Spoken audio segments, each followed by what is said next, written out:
Hope you all were fed, because I'm going to ask you a question. What would you prefer? Always being taken advantage of for being too good, or never being taken advantage of for being too selfish? Well, this is an extreme case where we're constantly encountering these conundrums in our everyday lives. And as situations vary, so does our response to them. Things are not as black and white, and our categorical view in which good things can never be bad and bad things can never be good doesn't do us any favors. This is also true of our preconceptions of narcissism. We believe it's something that we either have or we haven't, and if we have it, then we shouldn't. If we put ourselves first, we're horrible people. At the same time, plenty are the messages suggesting us to love ourselves first. So what is it? I think it's a call to move on from this simplistic view of things, and particularly of narcissism, to understand that there can be some good among all the bad. As we will see, having certain types of narcissism in certain types of contexts may be adaptive. But why would you care if you're not one? Well, this is not about you. But most importantly, because narcissism seems to be on the rise. It may well be true that narcissism levels are increasing with each passing generation within Eastern and Western societies, and we should worry about it. Or it may just be that narcissism is becoming more prevalent, more accepted, more normalized, and we should also worry about it.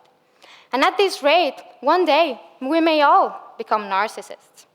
In that case, it's better to understand what it is and how to make the most out of it.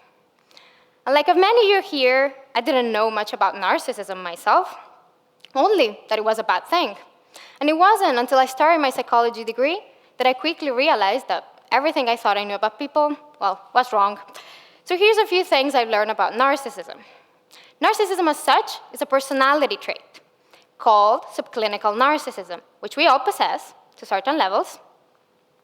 It's typically defined as an unrealistically overinflated sense of self, or in simpler terms, an excessive self-esteem.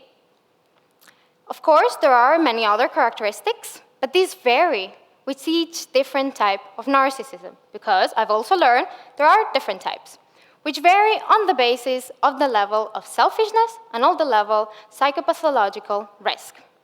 So I was quite surprised to find that there are communal narcissists. These are quite the superheroes. They boost their self-esteem by helping others.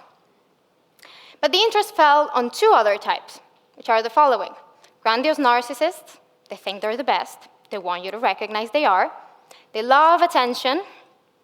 They're charismatic, sociable, extroverted, assertive, and frankly, quite bossy. Celebrities, politicians, businessmen, some people in positions of high power may display grandiose narcissistic traits. On the other end, we have vulnerable narcissists. These are shy and introverted, but deep down they know they deserve and are entitled to things. Their fragility and unstable self-esteem makes them very sensitive to others' opinions, to the development of psychopathology and antisocial behavior when threatened. These guys play it tough just to mask their insecurity. And when these two merge together and are led to the very extreme is when people develop a narcissistic personality disorder. It's a clinical and dangerous condition. It's typically represented by your prototypical, selfish, and abusive narcissist. Luckily, there's only 1 and 2% of the population that actually experience that. And hopefully, they're receiving the treatment they require. So we can see that there are bad things, but there are also some good characteristics. As we will see, grandiose narcissists in particular may have some benefits. But first, let me recognize, relationships is not one of them. Narcissists in general don't make the best of friends nor the greatest of lovers. First, their charismatic personality is an asset. They have a lot of friends, they have a lot of lovers. But with time, their self-absorption and, let's be honest, not so nice behaviors may and do hurt others. And many suggest it's because of empathy, a dysfunctional empathy. On a positive note, it's not that they lack of it entirely, because they have high levels of emotional and social intelligence. So they are able to put themselves in someone's shoes. They just decide not to. So could empathy decrease this dark side of narcissism? Good news is yes, and many researchers are attempting this both in clinical and general populations. Self-awareness, meditation, and even the promotion of communal narcissism are potential avenues to foster empathy and improve their relationship. And this reminds me quite of drinking. We know it's not the healthiest of behaviors. That's not going to stop us tonight to get a couple glasses of wine. But we do it consciously and aware of its risks and how to avoid them. This is the same with narcissism. It's not about removing it entirely, but being aware there are risks that we need to reduce and benefits that we need to promote. But if you're still one of the skeptics, I'm sure you're probably thinking, no, they will and even deserve to die sad and alone. Well, research suggests otherwise. Grandiose narcissists seem to have a longer lifespan, good levels of mental and physical well-being, and a greater life satisfaction. And this is not something that they have when they grow old, but it's something that they manifest in many different ways throughout their lifespan. For instance, their extroversion will make them resistant to social withdrawal. They constantly will seek relationships, and they will have multiple sources of support at multiple times. Also, their inflated beliefs about themselves will keep them active and engaged, involved in their lives. And they are able to keep active because they have good levels of physical health. Because if there's something we know about narcissists, it's that they love their exercise. And they love going to the gym. In fact, they're the ones that are posing in the mirror, taking selfies. But beyond all that, we find people who are actually taking care of their bodies, their appearance, their nutrition, and they truly commit to that. Whilst seemingly superficial and shallow, that is good because they're decreasing the risk of physical diseases, and they will maintain good levels of mental well-being. In fact, the relationship between narcissism and body image have been quite the studied topic, and researchers are now starting to agree that grandiose narcissistic personality traits may lead to a lower discrepancy between ideal and actual body, lower body shame, lower self-objectification, thus decreasing the risk of developing an eating disorder. And these are quite promising findings for us all.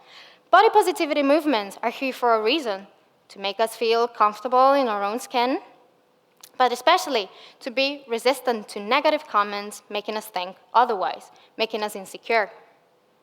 So can you already see the pattern? Resilience, resistance, mental toughness. Having high levels of grandiose narcissism may be one of the pathways contributing to happiness, psychological functioning, resilience to negative feelings and negative experiences. And it seems to make sense. If you're awesome, if you think you're awesome, you may act like you're awesome, you may even become awesome, but most importantly, you will never think you're not. You'll be less likely to feel anxious, self-conscious, shameful, depressed. And this is exactly what we've been studying here in Queen's University. We focused on the relationship between narcissism and a variety of outcomes, particularly among university students. And we found that those students scoring high or above average on narcissistic traits actually also displayed high scores on mental toughness. Mental toughness is the ability to see challenges as opportunities, to persevere, to feel in control, to have high levels of confidence. And when these two are paired together, that leads to a higher academic achievement, better grades, because surely it takes a lot of confidence and commitment to make it through exams. These two are also responsible for decreasing the risk of psychiatric symptoms. We found that they accounted for lower levels of depression, anxiety, perceived stress, neuroticism. And it didn't come much as a surprise, because unlike their vulnerable counterparts who are at high risk of all of the above, grandiose narcissists are often referred as thick-skinned. The higher their confidence, the higher the resistance. So everything started to point out quite a bright side of narcissism. And this trait is so central that it can act as a bridge between the positive and prosocial side of personality and its darkest. if we nurture a positive and healthy expression of narcissism, we are able to decrease its most negative behaviors. We're able to decrease the levels of Machiavellianism, manipulation, exploitation. We're able to decrease the level of psychopathy, antisocial behavior, and lack of remorse. So moderate expression of grandiose narcissism can actually be useful in certain situations. For example, the one today. Would I ever thought I would be standing here? No. Did I have reasons to think that? Plenty. Not only I'm not really used to talk much to people, let alone so many, this is not even my first language. And I know and I'm aware that sometimes when I try to explain things, they don't really make much sense. And even up to this point, I'm not even able to pronounce narcissism correctly. It would have been useful a few years back when I came here to study university. It would have helped me not to feel insecure, self-conscious, to withdraw from people at a time that I felt most alone.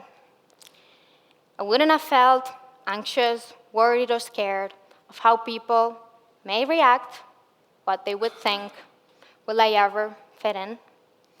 And there's so many reasons in today's society we may all feel this way.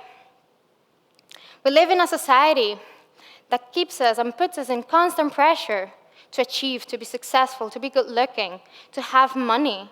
And we're surrounded by social media platforms promoting these exact same things. With that, it also comes bullying, negative comments, depression, anxiety, a strive for perfection. These are on the rise. Narcissism is on the rise, and neither seem to be going away anytime soon. So what would happen the day we all become narcissists? Maybe we would be more resistant. Maybe we wouldn't. So it's up to us now that as narcissism rises, so does the need for love, empathy, and compassion. Now it's the best time to ensure that if that reality ever happens, we make it a brighter reality. Thank you.